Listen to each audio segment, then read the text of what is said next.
اور آج اس سوال پر ہم گفتگو کرنے کی کوشش کریں گے کہ جو اکثر ہمارے بھائیوں کی جانب سے پوچھا جاتا ہے کہ اگر مولا متقیان اس موقع پر موجود تھے کہ جب جناب سیدہ کے گھر اطہر پر حملہ ہو رہا تھا تو علی ابن ابی طالب نے تلوار کیوں نہیں نکالی؟ ہم اس کے جواب میں ایک بہت سادہ سی بات کہیں گے کہ فرض کیجئے کہ علی ابن ابی طالب اس موقع پر تلوار نکال لیں اور اس موقع پر جنگ کریں، تو کیا آپ مولا علی کی تلوار نکالنے سے یہ بات تسلیم کریں گے کہ وہ باطل پر تھے؟ اگر آپ یہ بات تسلیم کرنے کے لیے تیار ہیں تو پھر ہم آپ کی خدمت میں کچھ حوالے پیش کریں کہ جس میں ہم آپ کو یہ بتا سکتے ہیں کہ علی ابن ابی طالب نے تلوار نکالی تھی اور اس کے اوپر کوئی اختلاف نہیں ہے۔ شاید ہمارے سامعین کو اور ناظرین کو تعجب ہو رہا ہوگا کہ کیسے کوئی حوالہ اس طرح سے آ سکتا ہے، تو ان سے ہم عرض کرتے ہیں کہ آپ فی الحال جو جناب سیدہ کے گھر پر حملہ ہوا اس واقعے کو چھوڑ دیجئے۔ اس کے بعد کئی مرتبہ مولا متقیان نے جنگوں کے اندر مخالفین کے سامنے تلوار نکالی۔ کیا ان مخالفین کو آج بھی رضی اللہ نہیں کہا جاتا؟ کیا آج بھی وہ محترم نہیں ہے بعض افراد کی نگاہ میں؟ تو اس کا مطلب یہ ہوا کہ اگر مولا متقیان ان کے خلاف تلوار بھی نکال لیں، ان کے خلاف لشکر بھی لے کر آ جائیں، ان کے سامنے جنگ بھی کریں اور مکمل طور پر خون ریزی ہو جس سے پتہ چل جائے کہ باقاعدہ جنگ کی کیفیت ہے، وہ الگ گروہ کے اندر ہیں، یہ الگ گروہ کے اندر ہیں، ایک دوسرے کو نعوذ باللہ یہ ماحول بن گیا ہے کہ حتیٰ مولا متقیان کو کافر کہا جا رہا ہے اور مولا متقیان کے خلاف جنگ کی جا رہی ہے، مولا متقیان اس کا جواب دے رہے ہیں، تو علی ابن ابی طالب کی تلوار نکل جانے کے باوجود بھی آج بعض افراد انہیں بھی اب تک محترم سمجھتے ہیں، چاہے وہ جنگ جمل ہو، چاہے وہ جنگ صفین ہو، چاہے وہ جنگ نہروان ہو۔ اور ان تینوں جنگوں کے اندر جب علی ابن ابی طالب صلی اللہ علیہ وسلم کی تلوار نکلی تو مولا متقیان نے نہ صرف یہ کہ ان فتنوں کا خاتمہ کیا ہے بلکہ مولا متقیان اس موقع پر خلافت کی کرسی پر بھی موجود تھے۔ یعنی اگر ایک عام فرد کی حیثیت سے صرف جنگ پر چلے جاتے تو بھی ہمارے لیے کافی ہوتا، کیونکہ نبی اکرم نے شاہ فرمایا تھا کہ علی مع الحق والحق مع علی یدور حیث ما دار۔ علی حق کے ساتھ ہے، حق علی کے ساتھ ہے اور حق ادھر جاتا ہے جہاں علی جاتے ہیں۔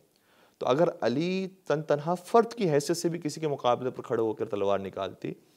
تب بھی وہ ہمارے لیے حجت ہوتا، جائے کہ وہ خلیفۃ المسلمین کے مقام پر موجود تھے جس میں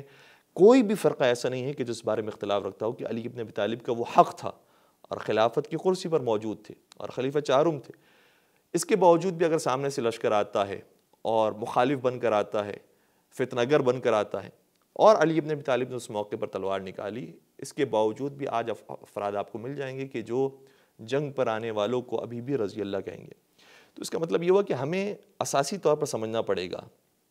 کہ مسائل ہمارے کہاں پر ہیں۔ اگر ہم نے علی ابن ابی طالب کو اسی مقام پر رکھا ہے کہ جہاں پر نبی اکرم چھوڑ کر گئے تھے کہ حرب کا حربی، اے علی تمہاری جنگ میری جنگ ہے، وسلم کا سلمی، تم اگر کسی سلو کر رہے ہو تو وہ میری سلو ہے، تو پھر ہمیں معاملات سمجھ میں آئیں گے کہ علی ابن ابی طالب پیغمبر کے چلے جانے کے بعد تمام مرکز حق ہے، جو اس مرکز سے قریب ہو جائے گا وہ اتنا حق سے قریب ہو جائے گا اور جو جتنا دور ہوتا چلا جائے گا وہ اتنا حق سے دور ہو جائے گا۔ اب آئیے ہم اپنے بھائیوں کے اس سوال کی طرف آتے ہیں کہ اگر آپ جو واقعہ بیان کرتے ہیں کہ یہ داستان پیش آئی تھی اور علی طالب بھی گھر کے اندر موجود تھے اور دروازہ جلایا گیا،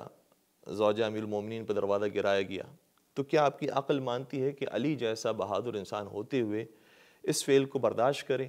اور تلوار نہ نکالے، جہاد نہ کرے، مقابلہ نہ کرے؟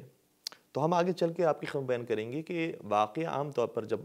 ہمارے بھائیوں کے سامنے پیش کیا جاتا ہے تو ادھورا بیان کیا جاتا ہے، ورنہ مکمل واقعہ اسی طریقے سے کہ علی ابن ابی طالب نے وہاں پر بھی تلوار نکالی اور احتجاج بھی کیا، اور اسی طریقے سے آپ اس احتجاج کو پوری زندگی کے اندر دیکھتے چلے آئیے گا۔ یعنی مولا متقیان کی زندگی